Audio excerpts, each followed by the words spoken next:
Bismillahirrahmanirrahim. Elhamdülillahi Rabbil alamin. Ve salatu ve selamu ala seyyidil mursalin ve ala alihi ve ashabihi ajma'in. Eң алғаш жаратқан Аллах Субханаху ва Тағалаға чексіз мақтаулар болсын. Анда кейін сүйікті пайғамбарымыз саллаллаху алейхи ва салламға Алла Тағаланың үзгілтіксіз салауат саламдары болсын.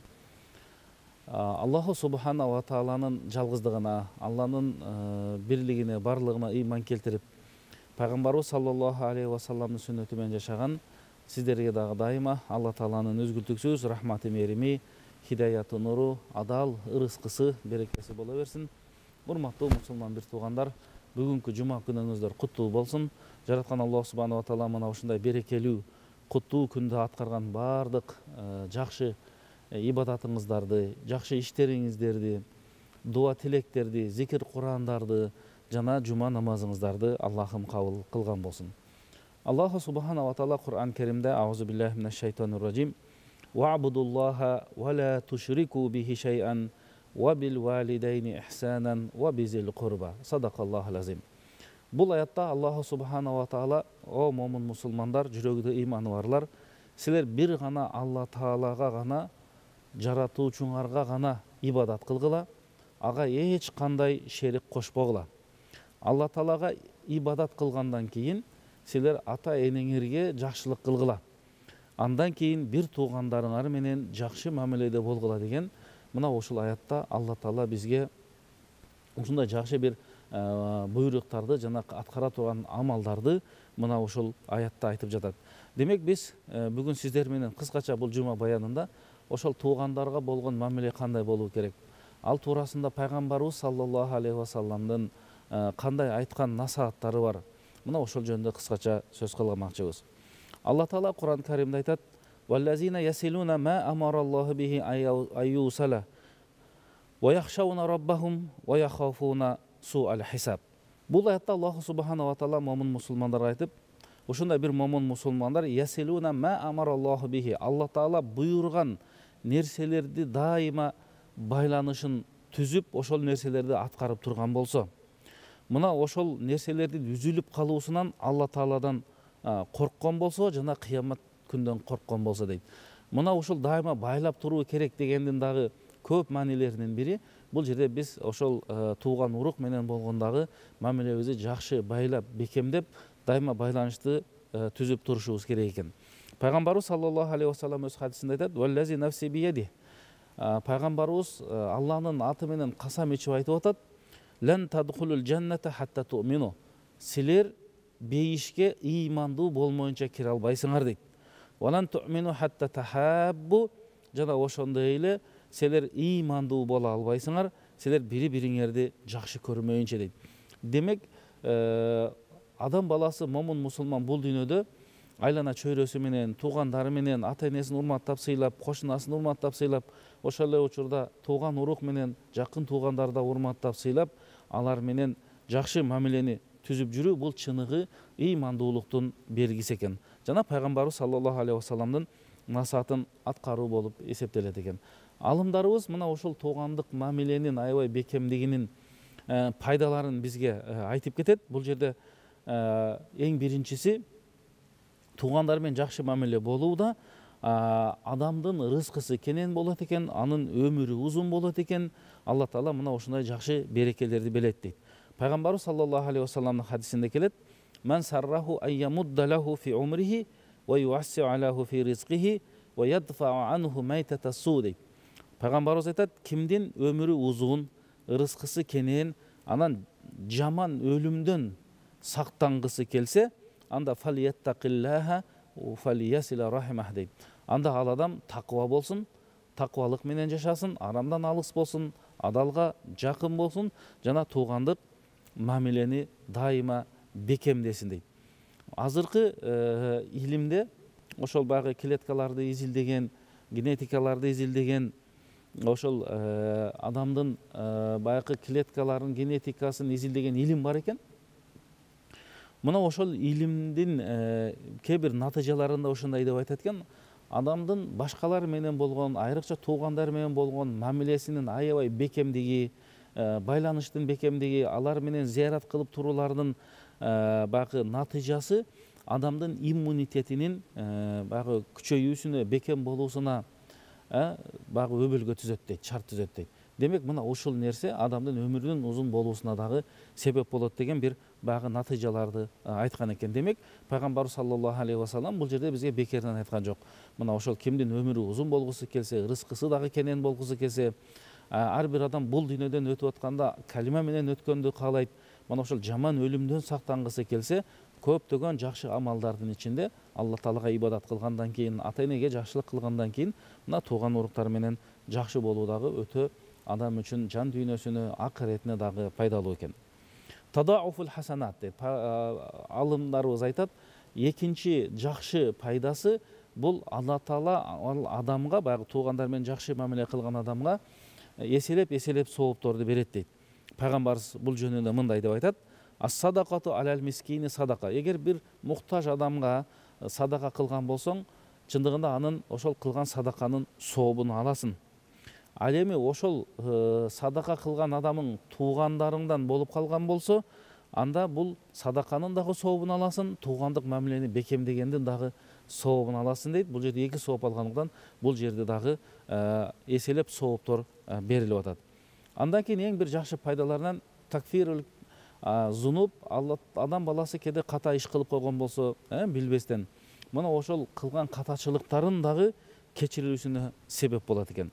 Ибн Умардан рываят кылган хадисте: "Анна ражулан жаа иля наби саллаллаху алейхи вассалам факала я Расулаллах, асабту замбан азиман фахалли мин табатин". Бир киши пайгамбарыбызга келди дагы айтты: "О Алланын элчиси, мен бир чоң күнөө иш кылып койдум. Мен тооба кылсам болобу?" деди. Ошондо пайгамбар саллаллаху алейхи вассалам: "Халлака мин уммин", сенин үйдө энең барбы деди. Ошондо жок, энем жок, өтүп кеткен десе, анда таежең барбы деди. Ооба, таежең бар деп жооп бергенде пайгамбарыбыз: "Бирруха ва ягфир зунубака ва тадхул жанна". Мына ошол таежеңди жакшы карап, кызматын кылып, анын ыраазычылыгын алып, бата дуа тилегин алган болсоң, анда Алла Таала сенин күнөөңдү кечирет жана Алла Таала сени бейишке да киргизет дейт. Мына ушундай жакшылык иштин дагы адам баласынын акыретте бейишке кирүүсүнө дагы чоң бир себеп болот экен. Мына ушул туугандык мамиленин чыңдоодогу дагы жакшы аябай бир пайдаларынан адам баласы үчүн адамды бейишке жакындатып, тозоктон алыстатат экен. Бул туурасында дагы пайгамбарыбыз айтат: бир күндөрдүн бир күнүндө пайгамбарыбызга бир киши келип мындай деп сурады: "Я Расулаллах, ахбирни би шейин юқаррибуни минал жанна ва юбидуни минан нар". О Алланын элчиси, мага бир амалды айтыңыз, бир ишти айтыңыз, мен аны аткарсам, Алла Таала мени бейишке жакындатсын жана тозоктон мени алыстатсын дегенде пайгамбарыбыз: "Та'будуллаха ва ла тушрику бихи шай'ан". Сен Алла Таалага гана ибадат кыласың, сыйынасың, Алла Таалага эч кандай шерик кошпойсуң. "Ва туқимус сала", анда дайыма 5 вакыт намазга бекем болосуң. "Ва ту'тиз зака", мүмкүнчүлүгүң болсо зекетти бересиң. "Ва тасилу рахимак", жана туугандарың менен жакшы мамиледе болгонуң деп пайгамбарыбыз насааттарын айтты. Ал эми ушул мааниде башка бир хадисте пайгамбарыбыз айтат. Бул хадисти Язид ибн Асадка пайгамбарыбыз мындай деп айтат: "Атухиббул жанна", сен бейишке кирүүнү каалайсыңбы дейт. Мына ошол Язидке. Ал "Оба, кирүүнү каалаймын" дегенде пайгамбарыбыз: "Ахибба ли ахика ма тухиббу ли нафсик". Андай болсо өзүңө жакшы көргөн нерсени башка бир тууганыңа дагы жакшы көргүн. Өзүңө жакшы көргөн нерсени өзгөгө да жакшы көргүн деп пайгамбарыбыз саллаллаху алейхи вассалам мына ушундай жакшы насаатын айтып атат. Демек биз өзүбүзгө жаман көргөн нерсени башкага да жаман көрүшүбүз керек. Ал эми өзүбүзгө каалаган, өзүбүзгө аткарганы каалаган нерселерди баардык дүйнөдөгү жана акыретте жакшы нерселерди башка бир тууганыбызга дагы каалашыбыз керек экен. Алымдарыбыз дагы жакшы бир пайдаларынан чыныгы ыймандын белгиси деп да айтат экен. Мына ошондон пайгамбарыбыз саллаллаху алейхи вассаламдын Абу Хурайра радиаллаху анху рываят кылган хадисте пайгамбарыбыз айтат: "Ман кана ю'мину биллахи вал яумил ахир фалюкрим дайфаху". Ким кыяматка, Аллага ишенген болсо, анда үйүнө келген коногун сыйласын. "Ман кана ю'мину биллахи вал яумил ахир фалиясил рахимах". Ким Аллага жана кыяматка күнгө ишенсе, анда ал адам туугандары менен жакшы мамиледе болсун. Ким Аллага ишенип, пайгамбарга ишенип жана кыямат күнүгө ишенген болсо, анда дайыма жакшы сүйлөсүн же унчукпай отурсун деген пайгамбарыбыздын сөзү бар экен. Демек багы адамдын чыныгы ыйманынын, чыныгы динди карманып аткандыгынын, чыныгы пайгамбардын осуятын аткарып аткандыгынын белгилеринин бири деп эсептелинет экен. Адам баласы дайыма ошондой шарият буйруган иштерди аткаруу менен, анын ичиндеги ошол туугандык мамилени чыңдоо, бекемдөө менен, могу Айша энебиз айткан хадисинде мындай келет, бул Алла Тааланын дагы ошол мамиле түзгөн адамдын урматтоосуна себеп болот экен. Айша энебиз айтат: "Ар-рахиму муаллакатун бил арши, тaqulu man wasalani wasalahullah, man qata'ani qata'ahullah." Мына ошол туугандык деген байланыш Алланын аршына асылып алып мындай деп айтат дейт: ким туугандык мамилени түзүү үчүн мени бекемдесе, Алла Таала аны менен байланышын бекемдейт. Ким туугандык мамилени үзгөн болсо, Алла Таала аны менен мамилесин үзөт деп, мына ошол туугандык байланыш мына ошондой сүйлөйт экен. Мына ошондуктан биз дайыма ошол туугандык мамилени бекемдегенге дайыма аракет кылалы. Жана биз дагы айткандай, бул жөнүндө дагы бир хадис келип атат. Адамдын бейишке кирүүсүнө себеп болот дейбиз. Пайгамбар саллаллаху алейхи вассалам өз хадисинде айтат: "Я аюханнас афшус салам." О адамдар, силер саламды жайылткыла дейт. Ассаламу алейкум деген сөздү жайылткыла. Ат'имут таам, муктаждарга тамак бергиле, азыктардан бергиле, балки ооз ачыргыла, муктаждарга жардам берип же конокту чакырып чай бергиле. Василул архам, жана туугандык мамилелерди бекемдегиле, байланыштарды үзбөгүлө. Вассалли биллайли ван насу ниям, жана түн ичинде намаз окугула, эл уктап жаткан учурда тадхулул жанната бисалам. Ушул иштерди аткаргандан кийин Алла Тааланын бейишине аманчылык менен кире бергиле деген пайгамбарыбыздын ушундай бир жакшынакай сөздөр экен. Демек биз азыр бул айтылган хадистер, аяттардын баардыгы мына ошол туугандык мамилени бекемдөөгө берилген баягы сооптор, артыкчылыктар жөнүндө айттык. Бул нерсенин тескери тарабы дагы бар. Ошондуктан ким туугандык мамилени үзгөн болсо, анын зыян жактары дагы бар. Мына ошондуктан Абдуллах ибн Афа радиаллаху анху риwayat кылган хадисте бул айтат: күндөрдүн бир күнүндө пайгамбарыбыз саллаллаху алейхи вассалам менен чогуу отурат элек. Анан пайгамбарыбыз бата дуа тилек кылып калды дагы. Анан мындай деп сурады: "Хал байнакум qati'u рахимин?" Силердин ичиңерде туугандык мамилени үзгөн эч ким жокпу деди. Эч ким мунчукпады дейт сахабалар. Анан пайгамбарыбыз айтты: "Эгер ошондой бар болуп калса, биз менен чогуу отурбасын" деди. Ошол учурда бир бала турду дагы, бул биз отурган мажлистен чыгып кетти дейт. Андан кийин бир аздан кийин кайра келди дейт. Кайра келгенден кийин пайгамбарыбыз саллаллаху алейхи вассалам сурады: "Сен каяка бардың? Кайда жүрүң?" дегенде, ал айтат: "Жанагы сиз айткан сөздөн кийин мен өзүмдүн таежем менен 12 жылдан бери мамилемди 10-12 жылдан бери мамилем үзүлүп калган эле. Анан бул сөзүңүздү уккандан кийин мен чуркап таежеме бардым. Андан кечирим сурадым, бата дуа тилегин алдым, мамилебизди оңдодук. Андан кийин кайра мына ошол сиздин мажлисиңизге келип отуруп калдым" дегенде, пайгамбарыбыз: "Анда сен кел менин жаныма отур" деп өзүнүн жанына отургузат. Бул хадистен алына турган чындыгында натыйжа пайгамбарыбыз айтып атат: бул баягы биз менен отурбасын, биз бата кылып атабыз дегенде, адамдын дуасы дагы кабыл болбой кала турган учур болуп калат экен. Эгер ибадатың, дуаң кабыл болбосо, анда кандай жашоонун мааниси бар? Пайгамбарыбыз айтат: "Иннар рахмата ла танзилу аля каумин фихи qati'u рахимин." Алла Тааланын рахматы, мээрими бир коомго, бир элге же бирөөлөргө болбойт, эгер алардын ичинде туугандык мамилени үзүп салгандар бар болгон болсо дейт. Демек рахмат, Алланын мээрими дагы ошол жерде, берекеси дагы болбой калат экен. Андан кийин пайгамбарыбыз дагы катуураак айткан хадисинде пайгамбар айтат: "Ла ядхул жанната qati'u рахимин." Туугандык мамилени үзгөн адам ал бейишке кирбейт дейт. Мына ошондуктан мына ушул нерсеге дагы биз кайдыгер карабастан олуттуу карашыбыз керек. Бир болгон дүйнө үчүн, же болгон нерсе үчүн, болгон сөз үчүн биз туугандык мамилени үзүп албашыбыз керек. Пайгамбарыбыз саллаллаху алейхи вассалам хадисинде айтат: "Саласатун ла турфау салатухум фаука рубусим шибран." 3 адамдын кылган ибадаттары, намаздары кабыл болбойт дейт. Биринчиси ражулун Amma qawman wa hum lahu karihun. Bir imam bolsa, al imamдыкка өтсө, ошол мечиттеги жамаат, ошол жамаат анын имам болушун каалабаса, жаман көрсө, балки жаман пейилинен же башка нерсесинен мына ошонун дагы ибадаты кабыл болбойт дейт ошол адамдын. Wa imra'atun batat zawjaha sakhitun.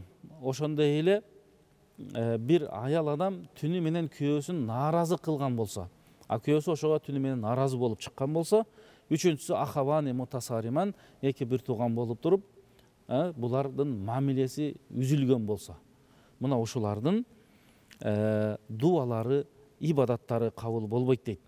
Wa ayyati jannatin yadkhulunaha wa rasul sallallahu aleyhi ve selleme yaqul haza. Демек, булардын кантип ибадаты кабыл болот, кийин кантип бейишке кирет, мына ушундай жерден эмне болуп атса, мамилелери үзүлүп атса, ошондон пайгамбар айтат: "Файн мата ала сирамихима лам ядхула жанната жамиан абадан." Эгер мына ушул урушкан абалда тооба кылбастан, жарашпастан, элдешпестен өтүп кете турган болсолор, анда булар бейишке кирбей калат дейт. Бул болсо дагы пайгамбарыбыздын бизге бул жашоодо мамилеге өтө көңүл буруп, кайдыгер карабастан, ал нерседе капилеттен калбастан, болгон бир буюм үчүн, болбогон бир каражат үчүн же арзыбаган бир нерселер үчүн биз өзүбүздүн акыретибизди күйгүзүп албашыбыз керек. Мына ошондон пайгамбарыбыз бизге айтат: "Ла яхиллу ли муслимин ан яхжура ахаху фаука салас" дейт. Караңыз, пайгамбарыбыз айтат, ошондуктан момун мусулман бири-бири менен араздашып, тарынышып калса, 3 күндөн ашык тарынбаш керек дейт. 3 күнгө чейин макул дейт. 3 күндөн ашык болбосун дейт. Ялтакияни, кийин 3 күндөн кийин бири жолугуп калса, кийин балки 1 күндөн кийин деле жолугуп калса, кимиси биринчи саламды баштаган болсо, ошол Алланын алдында эң жакшысы дейт. Кээде баягы көрүп калганда, тарынып калган болсо, бурулуп кетет, салам бергиси келбей калат.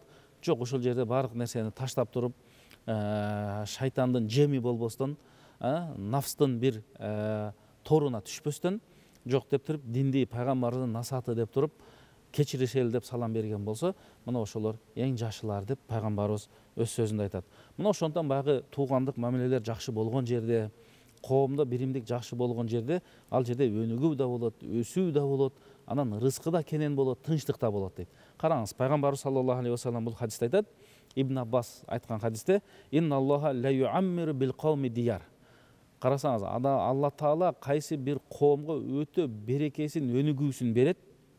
"Ва юсмиру лахумул амвал." Аларга жерден чыккан, асмандан түшкөн жакшы рызкыларды берет, мөмөлөрү жакшы болот, эгиндери жакшы болот. "Вама назара илейхим мунзу халакахум бугдан лахум." Алла Таала аларды жараткандан бери эч бир каары менен, ачуусу менен караган жок деп пайгамбарыбыз айтып атканда, ошолор кандай коом, алар кимдер дегенде, пайгамбарыбыз бисилатихим архамихим, мындай айтып атканда, ошол даражага Алла Таала жакшы көргөн, Алла Таала рызкысын кенен кылып берген, ошондой бир даражага алар эмнелери менен жетти дегенде, пайгамбарыбыз бисилатихим архамихим, туугандык мамилелерди бекемдөө менен. Демек, туугандык мамилени бекемдөөдө, кошуналык мамилени бекемдөөдө, айылдык, мамлекеттик бир баягы мамилелерди бекемдегенде, биримдик болгондо Алла Тааланын рызкы, берекелери дагы мына ошол жерге жайыт дейт. Мына ошондуктан биз, урматтуу мусулман бир туугандар, биздин бул жашоодогу негизги максатыбыз Алла Тааланын ыраазычылыгына жетүү. Мына ошол Алла Тааланын ыраазычылыгына жетүү үчүн Алла Таала бизге парз амалдарды берди. Ал парз амалдарды аткаруу менен биз өзүбүздүн жан дүйнөбүздү тазалап, кулк мүнөзүбүздү оңдоп, акыл пикирибизди тунартып, туура шариаттын жолунда жашоого аракет кылат экенбиз. Мына ошондуктан Аллаху субхана ва таала ошол жакшы амалдарга бейишти берем деп сыйлагандан кийин, мына ошол жакшы амалдардын бири, көптөгөн жакшы амалдардын бири, бейишке алып бара турган жол, азыр биз айтып өткөндөй, бул туугандык мамилени бекемдеп, чыңдоо деп эсептелинет экен. Мына ошондон Аллаху субхана ва таала баарыбызды мына ошол багытта жакшы мамилелерди кылып, жакшы байланыштарды түзүп, чыныгы баягы шариаттагы буйруктарды, пайгамбардын насааттарын аткарганга Алла Таала баарыбызга күч кубат берген болсун. Бирөөгө тарынып калган болсок, капалашып калган болсок, туугандар менен алар менен элдешип, соопторду алып, жакшы бир жашоону Алла Таала баарыбызга насип кылган болсун. Урматтуу мусулман бир туугандар, дагы бир жолу жума күнүңүздөр маарек болсун. Ассаламу алейкум ва рахматуллахи ва баракатух.